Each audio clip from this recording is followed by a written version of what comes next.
Fortunately for us, there's a man in the room here today who lives and breathes the benefits of hemp building. He built the first Hempcrete house in WA and has just handed over 2 more. He's done the research, has the knowledge and experience here to share his passion for hemp with you. Please welcome from Hemp Homes Australia, Gary Rogers.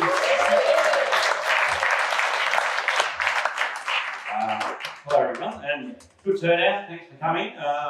Year by year, we seem to be growing and growing and growing. A little bit about myself. I've been in the industry for 20 years. It's been a long haul, and it's getting more exciting, I suppose, in the last 3 to 4 years, I suppose. We own Margaret Hemp Co. We purchased that business so I could get off the tools and get out of the building industry. That's not happening.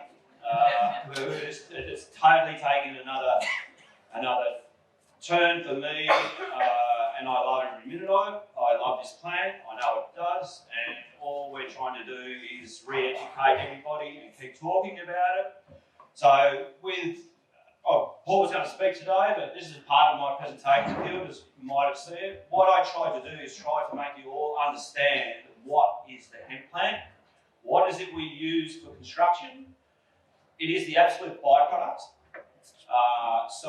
And we're building houses of it. And it's your biggest carbon biomass and biggest carbon storer that you basically are on this planet. So the little steps I'll go through, I'll take you through a process and the journey that we've kind of been on. I'll leave all the hemp co side out of it because it is such a big story that we can keep on. I'll be up here for the next 5 hours. So what is Hempcrete construction? So, go for it. So what we will start doing, it starts here. It's a plant. Okay, we put a plant in the ground. This is how we are going to start growing houses. All right, so after that, 4 days after they started growing up, and they shoot up pretty quick. It is a very, very fast growing plant, and extremely fast. Okay, so this is our crop. If you went back that one, okay, that's the first week. It's starting to go. Okay, by the 4th week, it's starting to come up here. And this depends on what strain and what you're growing for. So I will show you what pictures we will go through. Okay, go for it. Okay, this is the male. He's starting to flower. This is our crop. Okay, these are up to 5 metres tall. So that's what we're trying to grow for, is to grow the fibre and the building products. What we did do, okay, going back to there are multiple cultivars for growing, and that's all your hemp seed, your fibre. There's 2,000, maybe more different strains of cannabis right around the world. They all grow differently, different soils, different conditions. You've got to really decide if you're a farmer or a grower, what are you going to grow for? Okay, then once you decide what you're going to grow for, then you've probably got to go, okay, this is the strain I'm going to go, and you'll probably stick to that path maybe. Okay, for the hemp cycle, okay, there's the breeds based on high fibre biomass landrace are ideal for building materials, and as I was saying, there's different cultivars, which is different strains. They can grow sustainably without herbicides or pesticides. What we grew on this year, it hadn't been farmed in over 15 years. We use no chemicals, it's all organically farmed. So what we're trying to do is move away from chemicals on farms. And that is your rotational crops. And if we can keep doing that, then we've got bacteria back in the soil again. But what we're seeing is, our soils are starting to deplete. There's minimal third of order fluorescence, and I'll show you a couple of photos of dryland farming as well. And it is the same strain, but you watch the difference it can grow from your regions to your longitude, latitude, and your soil conditions. And it's quite remarkable to see that 5 metre plant down to the little one. And that also goes on your spacing and your growing as well. So our yields are normally 10 tonne per hectare, and that's, dry or wet. Approximately 30% of the herd from strip, which I'll show you what the name herd or strip, what it's called. So you will start to understand what is the hemp plant. And basically 30% are fast and 30% fine. So go for it. We'll go to this one. Okay, so this is your fibre crop. Okay, this is what we're trying to grow for housing or fibre, clothing, which is the green part of the stem. So, okay, that's a big part. This is your grain crop, so they will grow smaller. Okay, so now you only want it to go that big. easier for harvesting, and then so you see all the buds. So that's where you want to get all your seeds, your oil, and everything what you're doing here. So this is what we're saying. This is your different cultivars. Okay, this is the dry land crop. The farmer's not here. Okay, this is a prime example of this is growing. It's growing, same grain. So that same plant you just see was 5 metres, different spacings, different region, dry land. Bit of rain, go for it. That's what happens. It loves water. It still can be done, but it loves water. Okay, there's a bit of data here for the European data to Australian conditions, which we should be the leaders of the world in this industry because of our sunlight. We have more sunlight than anywhere, and this plant loves sunlight. Okay, so the European data, and you can basically read on there, and we're supposed to be running out of time, so I'll probably skip through a little bit of that. If you want to come back and read that, that's fine, but we'll keep going. Okay, this is what the hemp plant looks like. Okay, that's the green. This is what we're building out of. Okay, that's the byproduct of the plant. Yep, there you go. There's the bast fibre. So that's for your clothing, everything. We don't want that in our building. Okay, we want that gone, and when we put that through our processing, we want our cleaner the hemp strip or the herd. So once it's stripped off, or this is after the reading process, that's what we're after. Okay, for building, because I'm talking about Hempcrete. That's what we're doing today. And that's the bast or the outer green stem. That is the strongest fibre in the world. That will tear all your machinery apart. Okay, you have to harvesting, the processing. That material, if that wraps up anything, will just tear steel apart.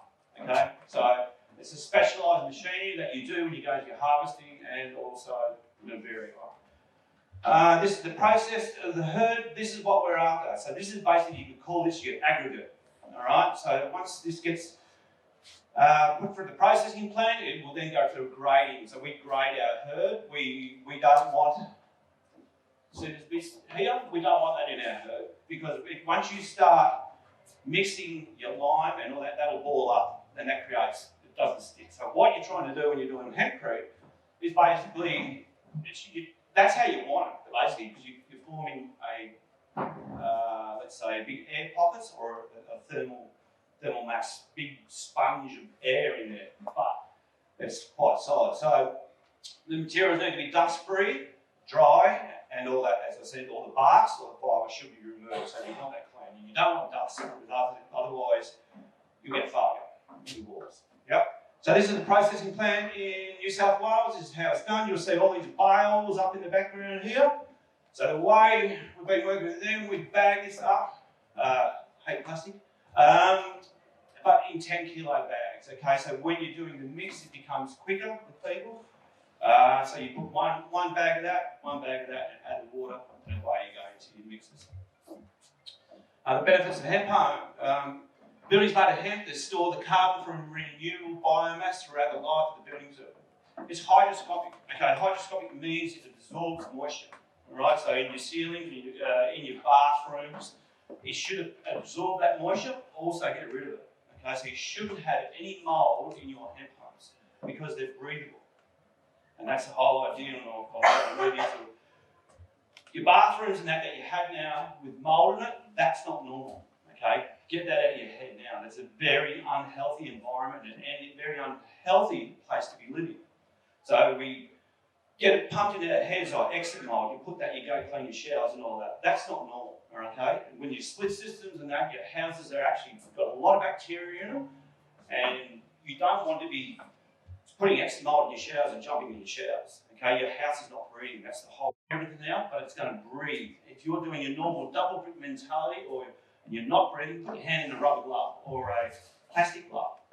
That's what it's like living in. So that kind of gives you a little bit of what a breathable home is compared to a normal glove. They create a vapor permeable construction envelope that ensures a healthy indoor quality. That's the whole idea of building these houses. They're healthy, they're breathing. All right. So where we want to take this is to show you these houses are not apples for apples, as we were saying earlier on. What the whole way for building a hemp house is your walls control the temperature. Okay, the breathing, the biomass. So when it's hot outside, it's cool. Cool inside. When it's cool inside, it's warm. format size. So that's the way to transfer through.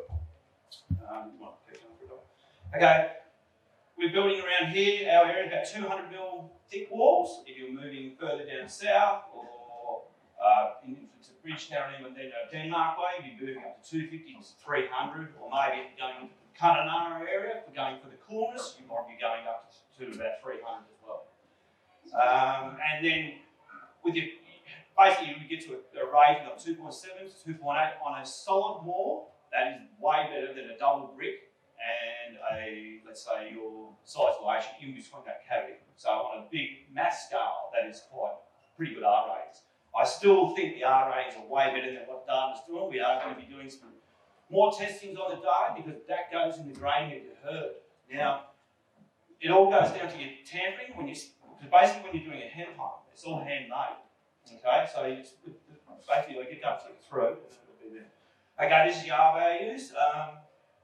You can do your roof insulation, your walls, and your subfloor insulation. You can have your whole house, right, in hemp. Okay, so basically, like you see here, this joist, if we were going up again, you fill that in, now you've got your R values, okay? And that'll be about a 140 joist, so that's basically subfloor, about an R4. Okay, so you do your floor, your roof, and your walls, and if you go double glazing, you'll have no power bill, no heating, no cooling bill, and a fresh home. You'll have no vermin in your roof, because it will go harder, no mice will eat it, so a lot cleaner and rats and all that stuff. Basically, this is how, at the moment, it's coming to site, it's all bagged up in our 10 kilo bags, it rocks up on a truck, and bang, bang, bang, and away we go. There's the mixers that you use, that you put them into a pan mixer, okay? It's like this big fairy flush machine. So you don't want it spinning, because otherwise it will ball up. Then you get balls in your wall, then you have failure. Okay, so this is like a big fairy floss machine, fluffs it all up. You're basically just coating the herd with water, then you're adding the lime to it. Okay, you can throw 50 litres to that hemp, it'll suck it up. So there's the fine line of when you're doing your Hempcrete, you keep due diligence of how it's looking, and then you also don't want too much water, it gets too sloppy, or you don't want it too dry, otherwise it won't hold together, it will just bounce on the top of each other. So there is that fine line of when you're mixing, of getting just that right, consistency through your mixes. Okay, well, I was supposed to talk about it. What is lime? What is cement? Okay, so basically you're going through the lime cycle. Okay, so lime manufacture involves higher temperature and is put into a kiln. So the kiln temperature doing a hydrated lime is about 900 degrees. Okay, to 1,000, depending on the composition of the limestone. Like Portland cement and any cement-based products is furnished at a higher temperature. Okay, so you're using double the embodied energy to even make cement to lime. Okay, so lime will last longer. So this is basically your lime cycle. So here's your limestone. Okay, your heat comes in, the limestones burn out to make quicklime. So all the CO2 is taken out. Then you're left with calcium oxide. Okay, you put the water back into it, and basically the heat comes out, the quicklime is slacked out through. Then once the water gets taken back out and the CO2 comes back in, so what you're doing is bringing the lime cycle back to life. So it actually houses living, breathing, the biggest carbon storer. So that's how the lime cycle works, and it also reacts with silica into the hemp plant. So it will go stronger than concrete and will last up to 300 years, whereas cement-based product will last about 65 years and become landfill. Okay. Okay, so this is how you do it. So timber frame, okay? Hempcrete is not structural, what we're doing anyway. So it's basically just your infill of your timber frame home, which is your structure to the Australian standards, or you can do a metal frame as well, but you would be coating your metal. So this is what we do, your different formworks, okay? So your studs are sitting in the middle of this wall, so it looks like round earth. You can change this putting stud, go for it on the next one, it might be on the next. No, it's not. Yeah, so this is what I was explaining to Andrew earlier on for retrofitting. Okay, so people keep saying, bowl your house over. You don't necessarily have to do that. Okay, so let's imagine, especially WA with all the Jarrah stud work that we've got. Most of them Jarrah studs, everywhere, gets chopped up in plywood and they get taken down. You can now retrofit that quite easily with doing that with hemp. making your house look pretty funky and without bowling it over. So it is for renovation, I would really think about looking at this. Not only are you going to make your house cleaner, healthier, you're actually not going to push it over into landfill as well. All right, so because that's the reality, that's what can happen. Okay, once again, this is your insulation. All right, no vermin, no rats, no possums, you name it. You know, not pissing in your roof or anything like that. So it's nice, clean living. You don't tamper that, you don't ram that down, you just push that in and just let it go. And once the air gets to this, it'll go well. Okay, curing.